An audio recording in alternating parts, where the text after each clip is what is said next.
آج ہماری تربیت کیا ہے؟ ارے ابن ربیعہ کا واقعہ سنے ہو؟ تاریخ خطیب بغدادی پڑھیے، خطیب بغدادی نقل کرتے ہیں ابن ربیعہ کے باپ ربیعہ ابن الفروخ تھے، بیٹا پیٹ میں ہے، حمل ہے، 1-2 مہینہ باقی ہے بچہ پیدا ہونے میں، لیکن سفر پیش آ گیا، ان کو سفر پہ جانا تھا۔ 20,000 دینار اپنی بیوی کو دیتے ہیں ربیعہ اور کہتے ہیں کہ لو میں خرچے کے طور پر یہ 20,000 دینار دے کر جا رہا ہوں، مجھے آنے میں 2 مہینے بھی لگ سکتے ہیں، 1 سال بھی لگ سکتا ہے، سفر لمبا ہے، 2-3 سال بھی لگ سکتے ہیں، میں جا رہا ہوں۔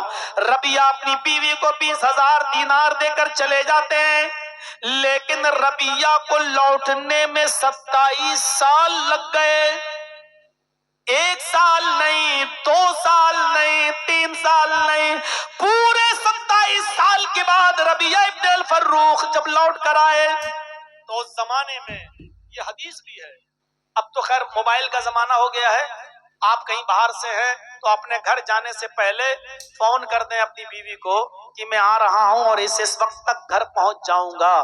جانتے ہو اپنے گھر میں اپنی بیوی کو یہ کہہ دینا ضروری ہے، کیوں؟ پتہ نہیں بیوی کس کنڈیشن میں بیٹھی ہو اور آپ 1 مہینے 2 مہینے کے بعد سفر سے آ رہے ہو اور دیکھو کہ کچن میں گھسی ہوئی ہے، گھسی ہوئی ہے سلوار اور پراگندہ حال ہے، بال بکھرے ہیں اور کچھ اس نے تیاری نہیں کی ہے اور آپ گھر میں گھسو بڑے ارمانوں کے ساتھ اور بیوی کا چہرہ سوچ رہے ہوگے کہ ملے گی ہیما مالنی، گھر میں گئے تو دیکھا چڑیل، اس کا چہرہ منہ، اب آپ کے غصے میں طلاق طلاق طلاق، بخت میں تو آیا ہوں سوچ کے کچھ اور تو بھوتنی بنی بیٹھی ہوئی ہے یہاں۔ اسی لیے حدیث کے ایک لفظ پر غور کیجئے، اللہ کے نبی کہتے ہیں اطلاع کر دو، اس زمانے میں کہہ رہے ہیں کہ اطلاع کر دو، اور کوئی آدمی جب باہر سے آتا تھا تو اپنے گاؤں کی مسجد میں رک جاتا تھا اور مسجد سے رک کر کسی کو بھیج کر کہتا تھا کہ تمہارے شوہر آ چکے ہیں، مسجد میں ہیں، کیا گھر میں آنے کی اجازت ہے؟ اگر بیوی اجازت دیتی تو شوہر گھر میں جاتا اور بیوی نہیں دیتی تو وہ مسجد ہی میں رہتا، اتنی دیر میں بیوی اپنا میک اپ کر لے، بن سور کر تیار ہو جائے تاکہ میرے شوہر کی نظر مجھ پہ پڑے تو وہ ہم کو اچھے انداز میں دیکھیں۔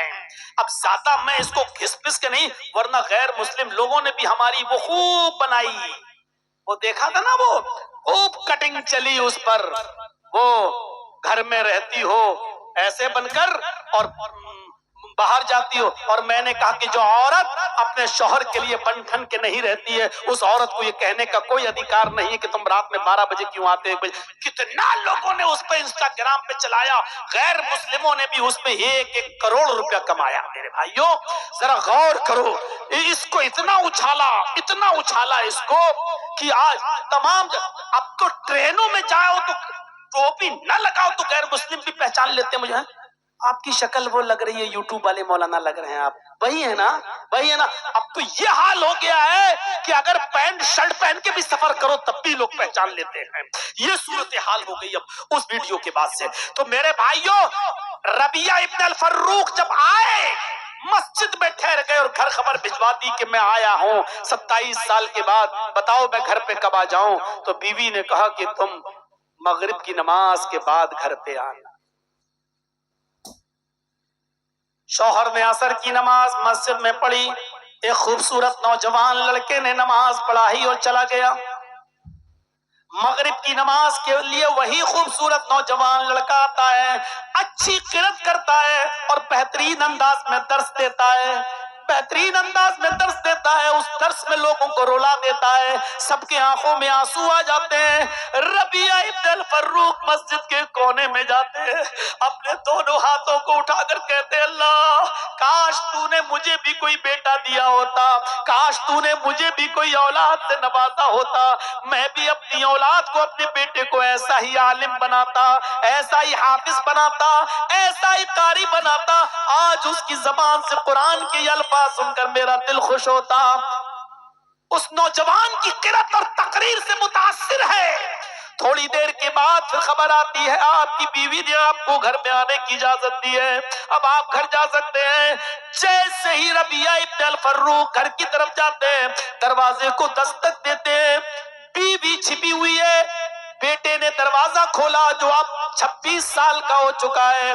جب اس نے دروازہ کھولا تو سلام کیا ربیہ ابن الفروخ نے, السلام علیکم.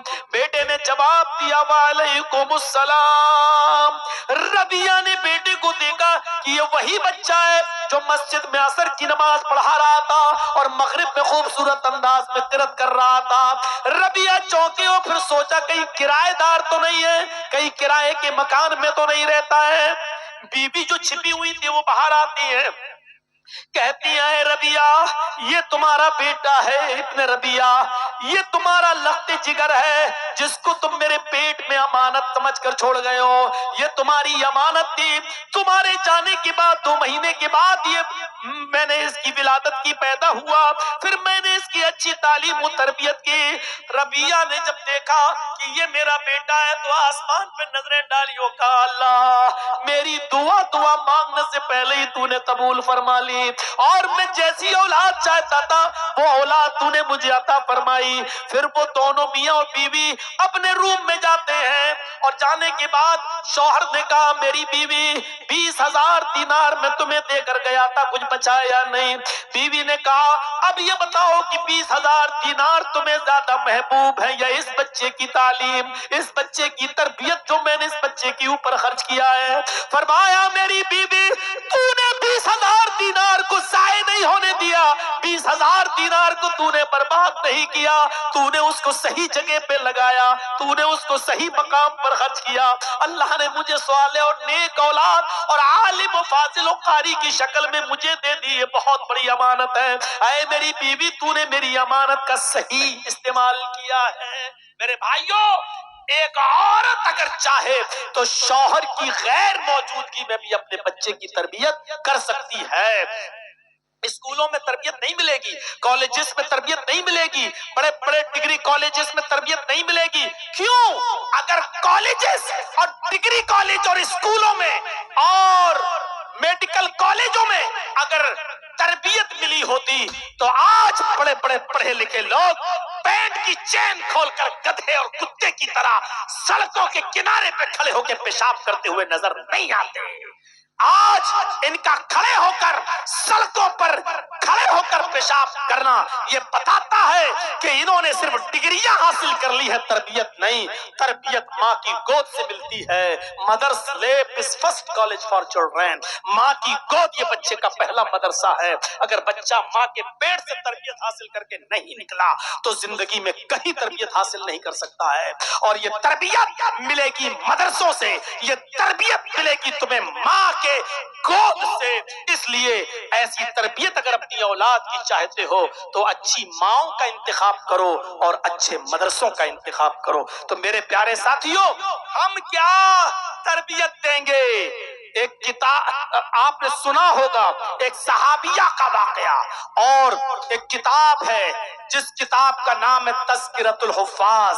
اس کتاب کے رائٹر ہیں علامہ شمس الدین ذہبی رحمت اللہ علیہ.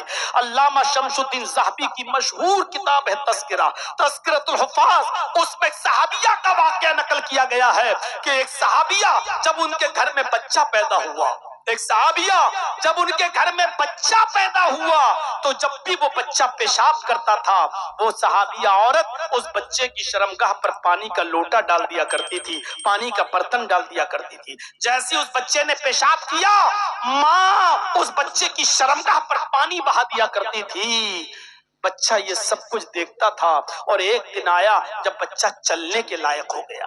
پہلا دن تھا. اور سنو, میری مائیں سن رہی ہیں تو سنیں, میری بہنیں سن رہی ہیں تو سنیں, اس بچے کا پہلا دن تھا کھڑے ہو کر چلنے کا. اور جب پہلا دن تھا بچے کے کھڑے ہو کر چلنے کا, اور بچے کو جب پیشاب لگا تو بچے نے پانی کا چھوٹا سا برتن اٹھا لیا, اسے اٹھایا دونوں ہاتھ سے اور لے کے چلنے لگا. بچہ نالی کے کنارے بیٹھ گیا اور پیشاب کرنے لگا. اس بچے کو نہیں معلوم کہ پانی کس ہاتھ میں پکڑنا چاہیے, اس کو نہیں معلوم کہ شرمگاہ کس ہاتھ سے پکڑنا چاہیے, اس کو نہیں معلوم کہ آب دست یا استنجے کے لیے پانی کیسے لینا چاہیے, اس کو کچھ نہیں معلوم. اس کو اتنا معلوم ہے کہ پیشاب کرنے کے بعد ماں میری شرمگاہ پہ پانی ڈال دیتی ہے.